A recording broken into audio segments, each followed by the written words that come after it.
Good morning to you, Landon. And this is where I think Chewy is very much, I live in an urban environment. You can see that from my background. I don't have a car. I'm not going to drive to the store, I'm not going to carry the bag of food down the street. It's easiest to have something like that shipped to me. The branding takes place on the box, but the biggest thing is, and where they get you, is you just do it once and then it just comes on a recurring subscription. You don't even think about it. How important is that business model? Getting in the door, sign up for the Autoship, and then, they got you. I think that's really key. And I think that, 69-70% of their total sales are from Autoship. And that's where it's going. I mean, yes, it's cool to take your dog to the store or your pet to the store, walk around and pick out stuff, pick out a toy.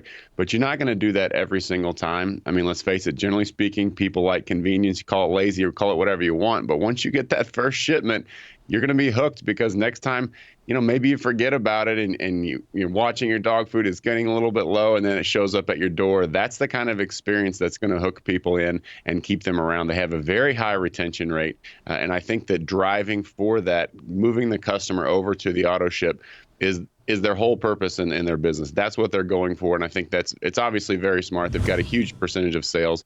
Autoship mentions are up significantly. You can see here, it's a huge spike during quarantine, but now not only did it revert back to where it was, but now we're getting a pick back up around that same time from last year, around March of this year. So, it's a nice move when people change their behavior for the company. So I think that not only did people get more pets during quarantine, I think that everyone was a little bit lonely. Pets increased. Pet industry was up about 60% total revenue year over year. So they're in the right place at the right time. But then, delivering to people who, you're locked in your house and you're getting things delivered to you. Obviously, it's a win-win for the customer, win for the company, and Autoship mentions are up. So this is a very strong move for Chewy. With earnings tomorrow, our data is a little bit neutral. I'd say it's leaning bullish. We have been bullish on this company since last March. This was part of one of LikeFolio's analysis on COVID, who's going to win in COVID. We picked this stock up at about 36. So I liked when it was trading around 115 a few weeks ago, much better. But, it's about a third off at this point. So you can kind of think of this as the stock being on sale. On this particular earnings report, I'm probably not going to play it. But if it dips at all, I'm picking up shares.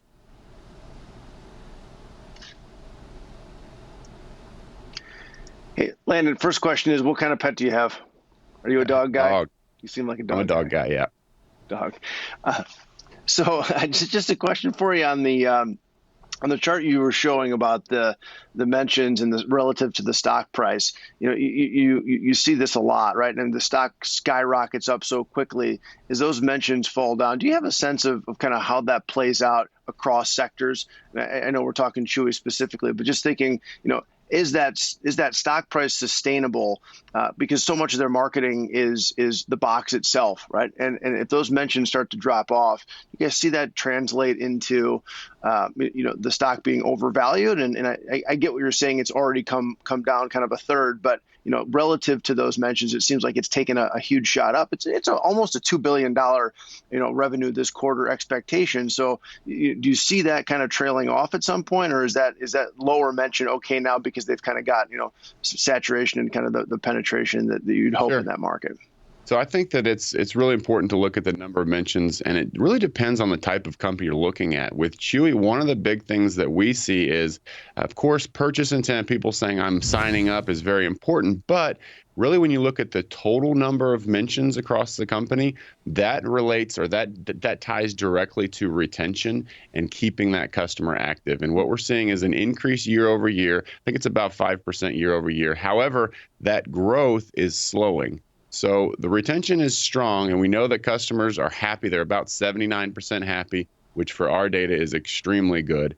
You can see here the total number of mentions, a huge spike there in the quarantine quarter, but then kind of back to normal and upticking a little bit. But that growth is slowing. And so there's a little bit of a concern there. We think their retention is holding. We think it's very strong. And I think the whole point of the company is to get people on Autoship because you won't quit. They have amazing, amazing customer service. I mean, you can look up stories about people getting condolences when they lose their pet, or, one of our employees has 2 pets and she gets birthday cards every time that the pet turns another year older from Chewy. And in fact, she got the wrong item shipped to her once, and she told them, and they said, you know what, keep it. We'll send you the right one. Go donate the other one if you want. I mean, stories like this just keep people coming back.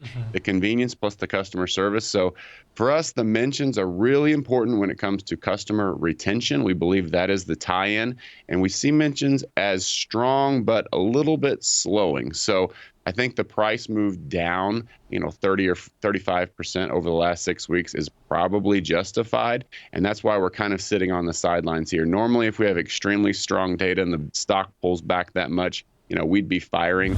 I think this is a fair price for the company right here. However, if they drop on earnings again, I think it's a good place to pick up shares. I would expect them to go higher over the next year, as they seem to be right now the market leader. Yeah, and it's an interesting name because it's one that definitely has consumer staple style tendencies. I mean, you're going to get your food, you're going to get it recurring, it's going to be fairly consistent in all different kind of economic circumstances. Your pet's got to eat. But some of the discretionary side with the toys and the treats and some of the extra stuff you get to kind of spoil your pet, that I guess could be a little bit more economic sensitive. But the big thing here, I think, Landon, going forward is how happy the customers are. Because if I'm on the Autoship and I don't have a bad experience, I may not even talk about it, but I'm probably not canceling that experience either. So when you're looking at the sentiment data around this company, I believe you said it's pretty strong.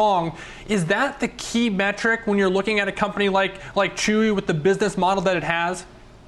Yeah, I mean, there's really three things. You want to look at happiness, of course, for customer retention and referrals. That's very important. And for this company, very high, almost 80%. You guys know from our data that 80 is pretty unheard of, very high for this company.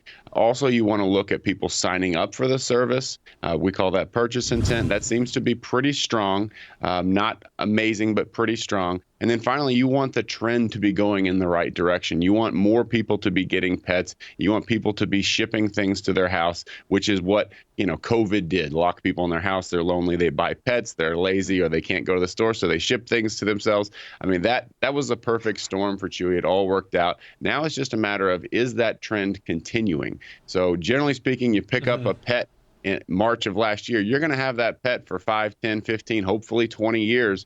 And so that's going to continue to grow. The real question is, did the behavior change? Will that stick? Are people going to want to go to the store, take their dog with them and shop for the pet food? Or are they going to want to stick with the convenience? And then I think really finally the wild card, which you guys brought up a little while ago, is competition. This is a very rich industry. And there's going to be competition. And when is Amazon going to come in? When are these other big companies going to come in and try to take out Chewy? Because they're crushing it right now. And I think it has to do with their Autoship and their customer service. That's something that I don't think Amazon can compete on, customer service. So we'll see whenever that happens. Right now, market leader for sure. And it's going to be interesting over the next year to see when competition comes in, how they handle it.